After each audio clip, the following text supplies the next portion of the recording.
Welcome to double A वैदिक ज्ञान KD. And guys, आज का मेरा जो वीडियो होने वाला है वो होने वाला है बी फार्मा सेकंड सेमेस्टर के लिए।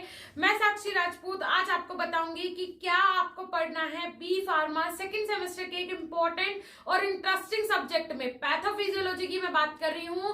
पैथोफिजियोलॉजी के अंदर कौन कौन से टॉपिक्स दिए हुए हैं पहले ये देखेंगे, फिर उन टॉपिक्स के अंदर पढ़ना क्या है ये भी हम सबके साथ डिस्कस करेंगे।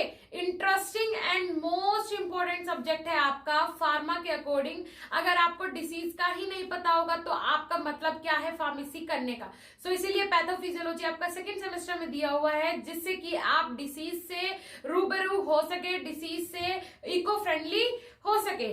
ठीक है, तो चलते हैं सीधा कंप्यूटर की स्क्रीन पे। अगर आपने अपने हाथ में आपके सिलेबस है तो बेटर है, वरना आप अपने मोबाइल की स्क्रीन पे सिलेबस ओपन करके मेरे साथ साथ देख सकते हैं कि क्या दिया हुआ है पैथोफिजियोलॉजी के अंदर आपके सिलेबस के अकॉर्डिंग। ठीक है, तो सीधा कंप्यूटर की स्क्रीन पे हम हैं। सो यहाँ पे आपको ओपन कर लेना है पैथोफिजियोलॉजी सिलेबस। ठीक है, सो पैथोफिजियोलॉजी में आपको क्या पढ़ना है वो हम डिस्कस कर लेंगे। Right, pathophysiology. तो यूनिट फर्स्ट में क्या दिया हुआ है? यूनिट फर्स्ट में दिया हुआ है basic principle of cell injury and adaptation. ठीक है, basic cell injury first unit में दिया हुआ है। सेल इंजरी मींस सेल के अंदर कोई भी डिसीज हो जाती है, सेल से रिलेटेड कोई भी बीमारी हो जाती है, वो आ जाती है सेल इंजरी। मींस सेल में कौन कौन सी बीमारियां हो सकती हैं।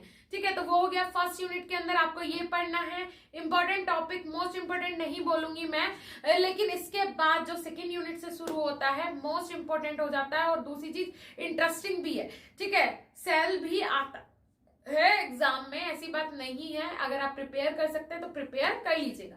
उसके बाद देखिए यहाँ पे अगर मैं बात करूं, सेकेंड जो चैप्टर इसमें दिया हुआ है basic mechanism involve in the process of inflammation and repair. अब देखिए कहीं पे भी अगर आपको इन्फ्लामेशन आ जाती है, इन्फ्लामेशन का मतलब क्या होता है? सूजन। अगर कहीं पे चोट लगी है तो क्या हो जाती है? सूजन आ जाती है।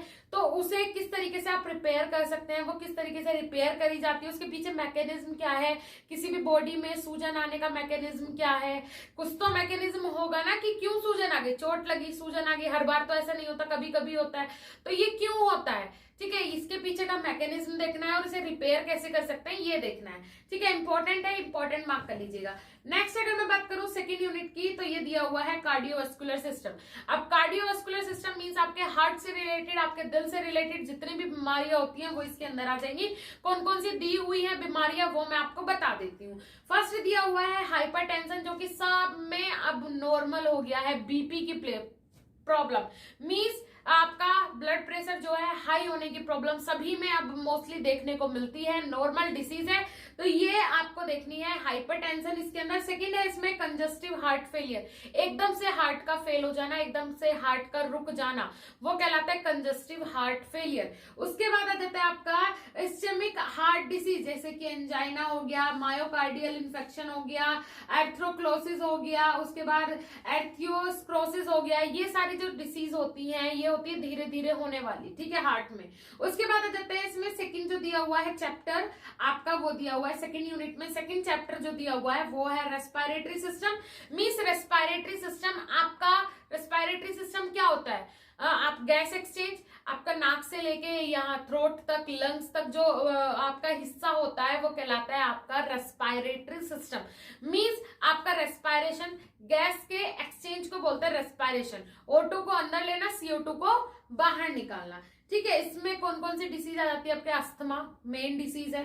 ठीक है, उसके बाद chronic obstructive airway disease. Airway disease means आपका जैसे जो ब्रोंक्यूल्स है, जहां से हवा जा रही है, पास हो रही है, अगर उनमें कोई डिसीज हो जाती है, फिर कचरा आ गया या फिर कुछ भी हो गया, कोलेस्ट्रॉल आ गया, तो बहुत सारी डिसीज होती है, तो ये आ जाती है इसके अंदर। उसके बाद आ जाते हैं थर्ड चैप्टर जो सेकेंड यूनिट के अंदर दिया हुआ है वो है रीनल सिस्टम।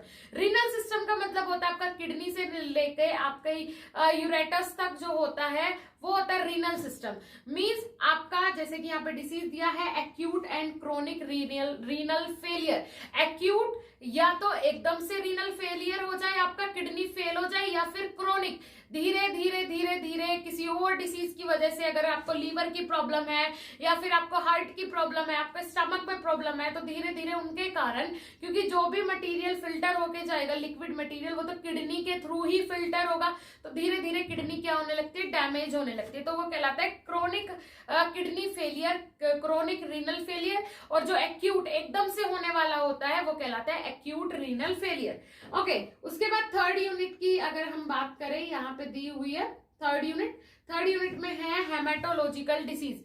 हिमेटोलॉजिकल डिसीज में आपका आ जाता है जैसे कि आयरन डेफिशिएंसी हो गया, उसके बाद आ जाते हैं हीमोग्लोबिन से रिलेटेड मतलब जो समस्या होती है उन्हें बोलते हैं हिमेटोलॉजिकल डिसीज। इसमें आपका आयरन डेफिशिएंसी, आयरन की कमी हो जाना, उसके बाद मेगालोब्लास्टिक अनीमिया की प्रॉब्लम हो जाना। अनीमिया भी खून के कारण और हीमोग्लोबिन के कारण ही होता है। उसके बाद यहाँ पे बहुत सारी अनीमिया है, हीमोफीलिया है, मतलब हीमोग्लोबिन की कमी हो जाना, ये सारी डिसीज आ जाती हैं आपकी किसमें, मींस अगर आपको हिमेटोलॉजिकल डिसीज होती है तो।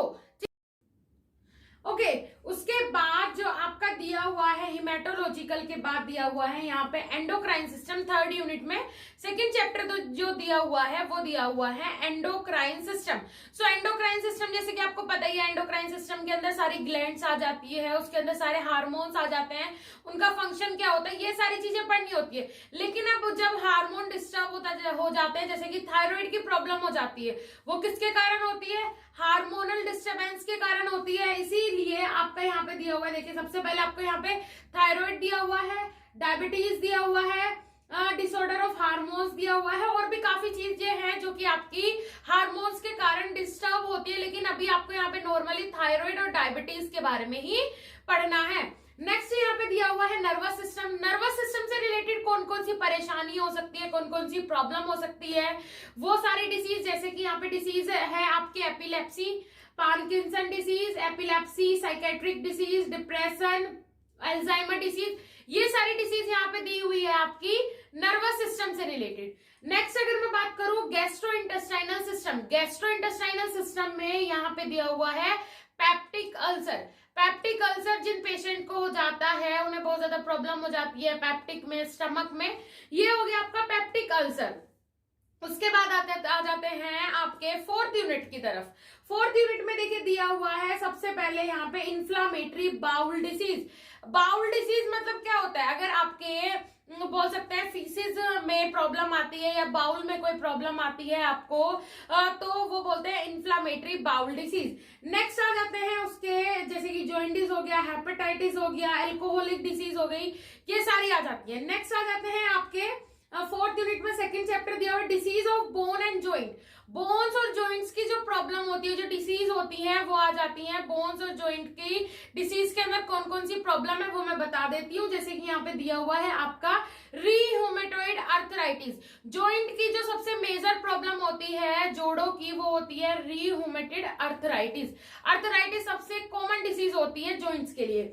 उसके बाद यहाँ पे आपका दिया हुआ है ओस्टियोपोरोसिस या फिर गोइट, ये भी सेम होता है, जैसे आर्थराइटिस होता है उसी से मिलता जुलता होता है। नेक्स्ट अगर मैं बात करूं प्रिंसिपल ऑफ कैंसर्स, जो नेक्स्ट चैप्टर दिया हुआ है इसी के अंदर फोर्थ यूनिट के, प्रिंसिपल ऑफ कैंसर। कैंसर क्या होता है, कैंसर की जो डिसीज है इसके अंदर कैसे कैसे इसका काम क्या होता है, कैसे कैसे ये बॉडी के अंदर जो सेल है इसकी ग्रोथ होती है, कैसे ये काम करता है, कैसे कितने टाइम बाद ये सेल को डेड कर देता है, ये सारी चीजें यहाँ पे दी हुई है। उसके बाद अगर मैं बात करूं next fifth unit and last unit आपकी इसमें है पैथोफिजियोलॉजी के अंदर, ये दी हुई है इन्फेक्टियस डिसीज। इन्फेक्शन से होने वाली डिसीज मीन्स एक बंदे से दूसरे बंदे तक पहुंचने में फैलने वाली जो डिसीज होती है वो होती है इन्फेक्टियस डिसीज। इसके अंदर आपसे पूछा गया है यहाँ पे टाइफाइड, लेप्रोसी, ट्यूबरक्लोसिस, उसके बाद यूरिनरी ट्रैक इन्फेक्शन, ये सारी डिसीज आपकी दी गई है लास्ट यूनिट में, ठीक है। और एक इंपॉर्टेंट चीज यहाँ से क्वेश्चन आता है sexually transmitted disease. Sexually transmitted disease में जो सबसे कॉमन है वो है एड्स या फिर साइफिलिस या फिर गोनेरिया। ये कुछ डिसीज हैं जो कि सेक्सुअली ट्रांसमिटेड होती हैं। एड्स तो कॉमन है, सब लोग जानते हैं। सेक्सुअली ट्रांसमिटेड डिसीज की अगर कहीं भी बात आए तो एड्स का नाम सबसे पहले आता है। ओके गाइज, तो ये आपको कंफर्म हो गया कि आपके सिलेबस में कौन कौन सी डिसीज दी गई है। डिसीज सुन के आपको भी इंटरेस्ट आ रहा होगा, क्योंकि ये इंटरेस्टिंग चीज है इसमें पढ़ना, और क्योंकि आपको बिल्कुल डीप नहीं पढ़ना है, सिर्फ आपको कॉमन पढ़ना है कि उस डिसीज के बारे में पता होना चाहिए, वो क्या होती है, फंक्शन क्या होता है, कैसे वो बॉडी के अंदर एंटर करती है, और बेसिक आपको पता होना चाहिए। उसके बाद उसे आप कैसे डायग्नोस करते हैं, कैसे पता लगाया जाता है उसका, क्योंकि आप पढ़ रहे हैं पैथोफिजियोलॉजी मींस डायग्नोसिस, इसमें मोस्ट इंपोर्टेंट रहेगा। आपको जो ध्यान देना है वो डायग्नोसिस पे देना है, किसी भी डिसीज के डायग्नोसिस पे ध्यान देना है, ठीक है। तो ये हो गया पूरा पैथोफिजियोलॉजी का सिलेबस। होप सो आपको अच्छा लगा होगा, समझ में भी सारी चीजें आ गई होंगी। अब मैं बात करती हूँ कि अगर आप पैथोफिजियोलॉजी के टोटल वीडियो लेक्चर देखना चाहते हैं, या फिर आप बी फार्मा सेकेंड सेमेस्टर के कंप्लीट वीडियो लेक्चर देखना चाहते हैं, और साथ ही साथ आप चाहते हैं कि आपको मिल जाए कहीं से हैंड रिटन नोट्स भी, तो हम आपको प्रोवाइड करवा रहे हैं बी फार्मा सेकेंड सेमेस्टर के कंप्लीट वीडियो लेक्चर्स चारों सब्जेक्ट के। अदरवाइज अगर आप सिंगल सब्जेक्ट का भी लेना चाहो तो ले सकते हो, उसके अंदर भी हमने नोट्स फ्री कर दिए हैं, ठीक है। प्राइस बहुत कम कर दिया है हमने, अभी चल रहा है आपका 67% ऑफ। 67% ऑफ बहुत होता है। 1500 से सीधा प्राइस आ गया है 499, ओनली 499 रुपए प्राइस है, और ये ऑफर लिमिटेड समय के लिए है। मैं पहले ही कंफर्म कर देती हूँ, ये जो ऑफर है ये होली तक चलेगा, होली का ऑफर है, ये बम्पर धमाका जो है ये होली के लिए। लेकिन अगर 100 स्टूडेंट हमारे होली से पहले ज्वाइन हो जाते हैं, या फिर 10 दिन में 5 दिन में ज्वाइन हो जाते हैं, तो ये ऑफर हो जाएगा फिनिश। ये चीज आप ध्यान रखिएगा, ठीक है। Okay, so thank you so much guys. Video कैसा लगा कमेंट सेक्शन में कमेंट करके जरूर बताइएगा। लिंक आपको मिल जाएगी कोर्स के डिस्क्रिप्शन बॉक्स में भी और कमेंट बॉक्स में भी, वहां से जाके आप ले सकते हैं। कोई प्रॉब्लम आती है, कोई कंफ्यूजन है, तो हमारी कॉन्टेक्ट डिटेल आपको स्क्रीन पे भी दिख रही होगी, डिस्क्रिप्शन बॉक्स में भी मैं मेंशन कर दूंगी। Thank you so much.